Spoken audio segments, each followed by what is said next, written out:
Anh được đi xuống. Wow. Anh đi xuống rồi. Nó phải đi xuống. Đau quá.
Anh đi xuống rồi.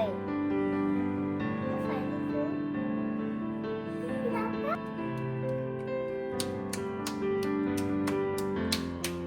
Cái nào cho mẹ?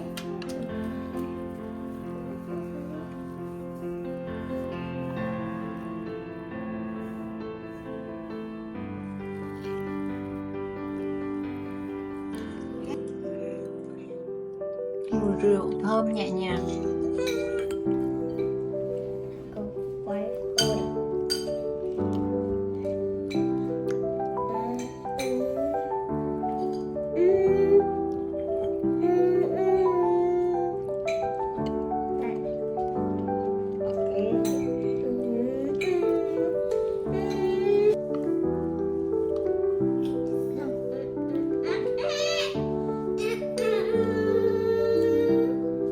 Cảm ơn các bạn đã theo dõi video. Đừng quên nhấn like, chia sẻ và đăng ký kênh để ủng hộ mình.